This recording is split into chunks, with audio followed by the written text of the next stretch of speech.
Welcome to another one of my Own Your Expertise interviews. I'm Emily Crookston, owner and decider of all things at the Pocket PhD. I'm the ghostwriter for Rebels, Renegades, and Mavericks, and I love helping experts with big ideas get their ideas out of their heads and into the hands of their fans. If you're watching us live today, please pop into the comments and say hi or ask a question, whatever you want. We'd love to know people are out there watching us. So today I'm sitting down with Kari Klein. Kari is the founder and lead seer at Awakened Leadership Co. Kari offers transformational coaching for professionals, leaders, entrepreneurs, and executives. And I'm so excited to chat with her. We've been going back and forth a little bit in the comments on some of my posts on LinkedIn. So I'm excited that Kari agreed to do this interview. Thanks for speaking with me. Would you like to tell us a little bit more about who you work with and what you do? Sure. And thank you. Like always, meeting new people. I know sometimes people are a little bit zoomed out, but I have met the most amazing humans over the last year. So I always feel super grateful to be in conversation with people. So I'm actually a clinician, who has rolled into taking an understanding to a wider demographic, because in my practice years, you work one-on-one with clients, which is wonderful. I mean, the relationships were beautiful. Patients were amazing. I was a chiropractor by profession, holistic health. It was a really terrific profession. I still highly recommend it. However, helping patients one-on-one just started to get like, wait a second, there's a bigger thing. There's a bigger thing. So I've been coaching for a couple of years, and now I'm working with leaders to help transform. I mean, you hear a lot about culture. You hear a lot about people who are really struggling. This has been an extraordinary year that people have had.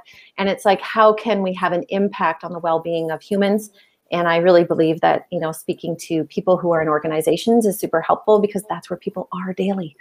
So that's kind of what I transferred to. Yeah. Cool. So how long have you been doing the coaching? When did you make the switch? That was 3 years ago. Okay. Through a little bit more of an insightful experience for myself, having, reached professional burnout, my body, said no. And so I literally had to slow down, which is hard for any professional to do, especially when you feel like you have the world kind of counting on you. That's how you feel as a health professional. And, but I actually just had to slow down. And once I slowed down, I saw things more clearly. And, so that's actually where it came about, was a personal experience, and seeing that, burnout, actually recovery from it doesn't actually take time, because that was my previous understanding. Healing takes time. But I started to see very insightfully and introspectively that it was actually occurring in the mind. And so that's where I was like, holy smokes, this is a whole new access for people. And I know there's lots of mind, set work and stuff, but this was from a very different vantage of actually noticing how your mind works. So that's what caused the transition. Yeah, that's very interesting. So I do think other people have that assumption, right? You're burned out. Okay, I need a break. I need to take 2 weeks off. I need to whatever, right? I need to just rest so it takes time to heal. But often I think you're right that it's not just the time that you need a mindset shift, because what are you going to do when you go back to that high pressure stress situation? You're going to easily go right back into burnout if you don't go into it with a different mindset, right? Or change careers altogether, like you did. Often people need that, right? Yeah. And I would say that most people, I think, would get to burnout and either realize that, okay, I'm just going to take stress leave and be off, or I'm going to change careers, because we do think it's the circumstances that's causing it. But what I saw, very clearly for myself, it was the mind tape that I was in that was actually causing the circumstances to look like the cause. And then that was the massive shift. So would I have had to have left my career? No.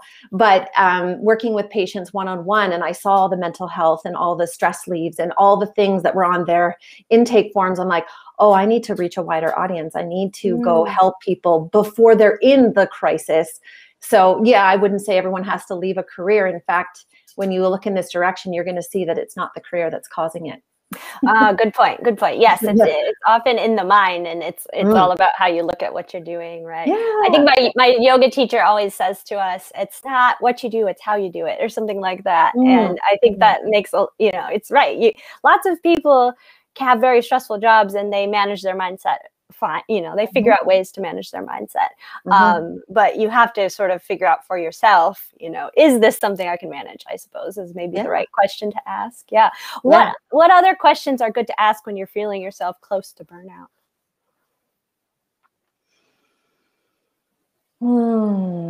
Yeah, it takes, you hear a lot of people talk about, strategies and techniques to get a little quieter, to settle yourself out. I mean, all of that is wonderfully beneficial. And I think it's really pivotal because the truth is the pace that we're up against is really unsustainable. The work from home, although it feels good that people aren't commuting and all of that, what people are finding is they're having a hard time turning it off. Yeah. Right. They're because now they have access to it all the time. And I would say that we've actually always had access to it, but we're just, we're playing in a different realm of the game at this point. But the sustainability is that what most people aren't realizing is that there's nowhere to actually get to. And so most people are living in a future that they're attempting to get to have the relief that they actually want. And what I saw very clearly for myself and what I now experientially take people through is that you don't actually have to physically stop moving, but you need to notice where the busy's really coming from. And it is from your mind. So when you get a sense that, oh my goodness, like I'm actually right here and I have this capacity right here. Most people have a bandwidth that's really full of all the things they have to go do to get to the place that they actually want to feel better. And I'm like, what about if we start with feeling better? Because you can actually feel better now. It doesn't actually take time. That's what I noticed. And it's like, and then you have a capacity to go do the thing that you want to do. So yeah, it's a reverse of what we've been kind of trained into. Yeah, that's great. I love it. Love it. Cool. So tell us, what is your die in a ditch belief? So for the audience, I like to ask people this question, and it's a belief that you could defend if someone pressed you on it. Basically, it would be a line drawn in the sand for you. So what's your die in a ditch belief? I feel like I have a few now, but that's fair. Right. And I don't come at this in a harsh way, but really seeing that the access to our well-being is not outside of us. There's nothing wrong with you. And all of us are mentally fighting up against something that feels, it's universal. It's a human experience. It's how we get trained into circumstances and what's in front of us and how we interpret them. But there's actually nothing wrong with you. And some people hear and like, well, nothing wrong. And I'm like, well, yes, like, because your misidentification with this, right? Our brain body, I kind of distinguish it's not necessarily mind body because your mind is actually beyond your brain. So there is actually nothing wrong with you. And if people actually got a sense of that, there is a cascade of relief that is just, you can't even get from the best vacation, because when you're in the best vacation, you got to come back to the life that you're trying to escape. So I'm like, it's actually all mind generated. And so to know that who you were before you could generate the narrative of you were good. And we always were, but we've forgotten. And so I think that's it. And I could defend it now against health conditions, against burnout, against stress, and so, like all the things that people are struggling with. I could defend it and point them, not tell them. I would point them to looking in a different direction. And it's been wonderfully helpful for the people that I've worked with, but it is transformative. It changes your entire view of life. So. Yeah, it's such a relief. I mean, even just hearing you say that, I'm like, oh, yeah. Oh. Like if there was nothing wrong, people are like, oh, right. Yeah, I mean, it's so interesting because I wonder a lot about where that comes from, where and at the beginning of the year, everyone's of course talking about goal setting in your business and all of that stuff.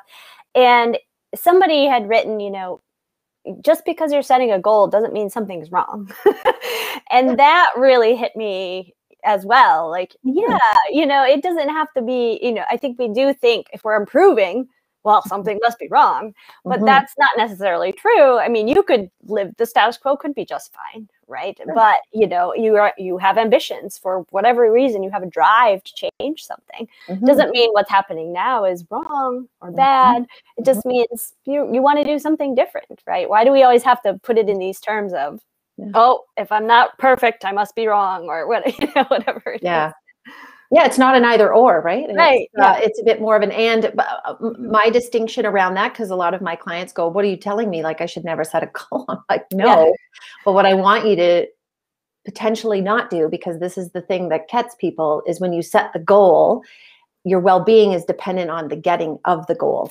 But if your well-being is already who you are, and like as a human, we have this beautiful mind that we can go create, we can achieve. I've been an achiever all my life, but when you shift it, that you already have your well-being, and then you're out to like affect a cause or really go support people or really go make a difference. Right. That's totally different than my well-being is reliant on me getting to the goal. It's like, what if I have the well-being on the way to the goal? Well, then anything's possible. I mean, that's what shifts lives, I think, for people in organizations, because if humans are up against this pressure that they can't be okay until they get to the goal, that is creating a whole host of physiological effects on the way to the goal. And then they get the goal and they go, yes. And that like lasts for like a day. Right. If that. And then you're like, what's the next thing? Right. And then they're feeling the effect of all that pressure and stress, or they need a vacation. I'm like, it's great, but truthfully on vacation, you're like worried about the comeback. And it's like, well, what if we just all generally had well-being?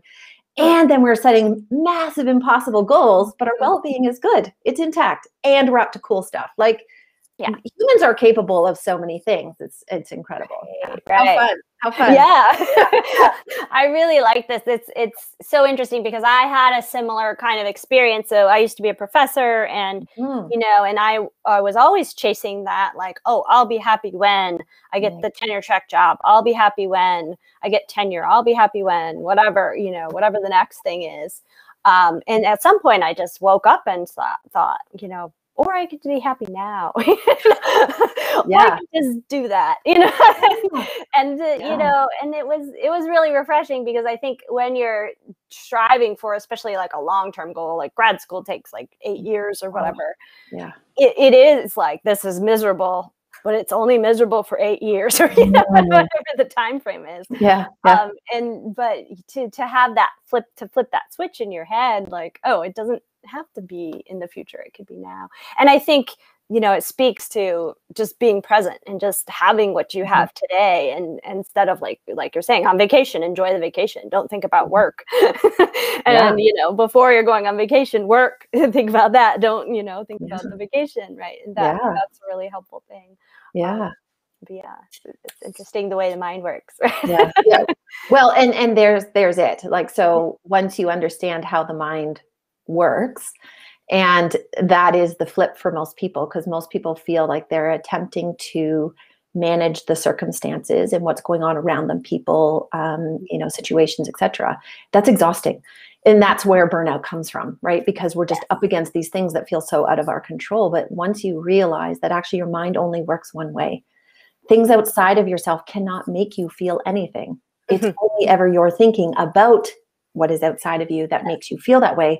And when you catch that it's you doing it, you have your ultimate access. It's, the best way I heard it say, it's like, if you feel like your well-being is dependent on someone else, you've just handed them the pizza pie for your emotional well-being. And it's just not how the mind works. But we get trained early on thinking it is from outside of us. So it's a little bit of the unlearning, right? Yes, definitely. Interesting. Yeah. I'm curious about, when you work with corporations, do you work one-on-one with individuals, or do you help corporations sort of build these structures into their culture, for lack of a better word? So what I began to see is I started in group work. Because I worked in, a private office, clinician with patient ongoingly, I would get to the end of my days and go, man, if you all could have been in the same room, you would see that you're not alone. Like that was what, I just started to see the general narrative. It's like, wow, people really feel alone. They really feel like they're fighting up against something. And when you do that, it feels very difficult. So I started in group, actually probably reaching out more so to my patients. Like, hey, I've discovered this thing that I think is actually more powerful than me working with your nervous system. What's informing your nervous system is your mind. So let's go there. So we went there. And so I did it in group, and group is so healing for people, and people get very clear right away, very real. Like it doesn't take time again. Like people are like, wow, I'm sharing more than I've shared with my best friend or my partner. And it's very freeing to do so because they get to see the mechanism behind it. There's no guilt, there's no shame, it's innocently happening in our mind. So then my thought was after that is, how do I best leverage this for the most people? And it really is, I love group work and I will continue to do group work because I think it's fabulous. But when you do something one-on-one with someone who is influential in a team, in culture, or is a really creative, innovative thinker, but they have this entire sea of people that they're also feeling very responsible for, there can be a lot of pressure in that. And it can be like, what if you had the opportunity to see something that was more freeing for you? And then the trickle down effect, the ripple effect ends up being that, oh, you can take this understanding to a team. And to me, when I, took care of patients, they were all at different organizations, that all of their jobs were within teams, teachers, nurses, big systems. Some people are in really big corporations. It's like, wow, like if you can get to the leverage point of the leaders, someone in the executive, and they have the freedom, holy shoot, they want to share that because they see how much easier it will be for everyone. And so I think that's why I've transitioned that way. But I would do one-on-one. It's fantastic. But also then group work, it's awesome. Nice. Yeah, that makes all kinds of sense. Yeah, when somebody in the team can bring it to everyone else, it's how powerful is that? Right. And it eases up their job. Like there's the thing, people are out putting all these strategies on resilience and, stress management. And I'm like, well, how about we teach them how their mind works? And then they have the freedom to actually see that this is, oh my gosh, like this is my own access. And then you can create a community culture that then speaks into that, which is really powerful, I think. And it would mitigate a lot of stress. It would mitigate a lot of the physiological effects that I see for people who are really struggling in their health, because it looks like it's something outside of themselves, and it can feel a bit out of your control. And that's not a good place for your health to feel. Yeah. Really interesting. Yeah. I think you've been speaking to this, but how have you learned to translate your expertise for others? Well, I mean, it's interesting because I have looked back on that to think, there's a couple factors that played in. I grew up in a very team-centric family. Sports was a big thing in my family. I wasn't the top athlete of my family, but my father, mother, and brother were all really, really good athletes. And so we're around team all the time. And my dad was a coach. And, Coach Tom, Coach Dad. So like there's a lot of influence there. I used to watch my dad. He was very intuitive with his coaching, and he was constantly like just from his head, just writing down drills, doing things, and I was like, oh, that's so interesting. But I was always really curious that there was something bigger than us going on. And then that's what switched me in my science degree to look towards more holistic healing, especially when I was more interested in healing, is that I saw the brilliance, right, of the body. And so that took me on that journey, but curiosity still stays really present with me. And I would say my curiosity is what went in then to my doctoring. So I would see patients, but then ask deeper questions. Like, yes, it looked like it was this process going on, but it's like, well, what's behind it? Like, what's behind it? So I was always looking behind and speaking that really like into people so that they could see that they really could be empowered around their health, that they really did have choice, that they didn't have to be scared, because being fearful and feeling do not go together. And sadly, a lot of people around a diagnosis get very scared. And so we had these bigger conversations. So I actually think I was always coaching. Yeah. Most doctors, I think, would say they were always coaching. And but then I just started to see that my access point, not psychology, it was a bit subtractive, a little bit less additive. There was nothing people had to get over. It's just they had to see how they were really creating the reality of the physiology that was showing up for them. So I think the coaching has come from youth all the way through the doctoring. But one thing I had to unlearn is that you're looking for data. And that is not where the best part of our minds work. It's the intellectual learn side of us, which is really a phenomenal tool. But if you're using it as your navigator, it's actually not the best. You need to use your innate sense, your common sense, your inner wisdom, insight principles, not information. So now when you can do both, right? So I think that was my transition out of doctoring, is I had to stop using the data quite so hard and go, like, what is the wisdom that you already knew about this? And so that's what I've brought to my coaching. I think that translates wonderfully in group. I've been in groups where people go, how did you know that I was thinking that? And I said, well, I've been observing people for 20 years now. And I can see when all of a sudden you're stuck up in your head. I can see it on screen. Like, I was doing Zoom before it was popular, and I thought the group stuff was awesome. People are like, how did you know? And I'm like, I saw your physiology shift. I saw it. I saw you went into your head. So that, I think, really translates.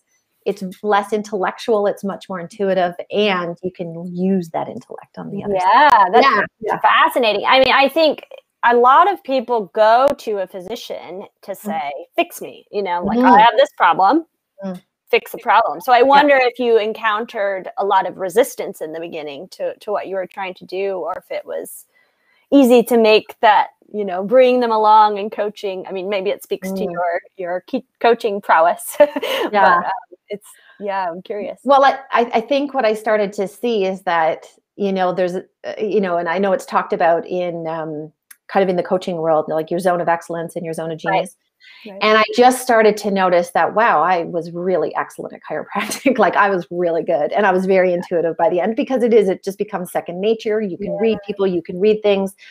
But I do think that then I saw there was this zone of genius where I could really point someone in a direction. And if they were willing, now there's a willingness that's there, right? If there's a lot of people who are not willing, you have to be genuinely curious. That, like, if you're frustrated long enough, do you look in a new direction? And so anyone who comes to coaching, you have to have some sort of curiosity about, like, there's got to be something else. Like, I can't put my finger on it. So, but when I saw that I could be in there and actually help guide people to look in the direction, I just saw that just the flow of that between another human and a group of humans, and saw how they bonded and how their well-being just skyrocketed, like, very quickly. I thought, well, gosh, I got to go do this. So that's I think why. I mean, I still love actually the practice, and I still go to a chiropractor, and I'm still friends with lots of my colleagues, but I see that there's an access to well-being that can be done outside of, quote unquote, typical healthcare. And so I see that that's a wave that needs to be addressed, not just because my distinction is that we already are in the middle of mental health. And we've missed it. We've walked ourselves away from it. So if you can point people back, a lot of well-being comes back online immediately, like, right? Rather than this time efforted thing that everyone's up against. So I think that's why I transitioned out of clinical, because it was so one-on-one. Right. To go like, okay, I need to leverage this elsewhere. I see. Yeah. I mean, I think it's about establishing trust, right? You show them the way, and they see it, and they're like, oh yeah, that's the way to go. Then there's no question, right? They're looking for healing. They're not really looking to be fixed in the end, right? No. And I think what I saw was for myself, and this is what brought me to the, if everyone calls like this aha moment, was that I really saw once I couldn't go any further in the burnout. I was like, what is happening? I'm like, gosh. And then I realized, I'm like, I'm not broken. Oh my God, I never have been. Oh shoot, either are they. Oh crap. Like, then you kind of see it and go, oh my goodness, like, we need, this needs to come from a different place. And so healthcare can make it look like you're searching for a fix to a problem. And I start to speak into that. Actually, once you say there's a problem, you're already in that realm of fixing. And it's like, well, what is before it, right? So like that, it's tough in healthcare to pull people out of the problem. But in other conversations, you can pull them out of that. And they start to look and go, oh my goodness, you're right. My colleagues are wonderful humans. They're not trying to stress me out. I'm like, oh, right. Yeah. So anyway, yeah. Awesome. Well, Kari, I've enjoyed this conversation with you so much. I've learned a lot. Why don't you tell everyone where they can find more about you if they're curious? Well, I would say I'm a little guppy in a big C on LinkedIn. I'm kind of new there, but I do feel like, that's where potentially there are people who are in leadership who are in that. So I'm on LinkedIn under Kari Klein, pardon me. I have done a lot on Facebook, and it's helpful. I've created groups from that. This Life, Kari Klein. And I'm just, I don't know, doing all the platforms is hard. I think Instagram is beautiful. It's really slick. It's really fun. But man, it's a lot to keep up on. So I really see myself kind of more networking professionally on LinkedIn, just because, if people want to have a different experience of their professional life, which is exactly what I have had, I'm like, that's who I really want to speak to. And then all humans from there, so yeah. So I'd say I love LinkedIn. LinkedIn is a great profile for having those in-depth conversations, especially. I think there's nothing better on social media. So wonderful. Well, thank you. I so appreciate having this conversation. And I love your post and the fact that you're just in that exploration. I think exploration is the best place to be. Yes. Thank you so much, Kari. Yeah, thank you. Bye.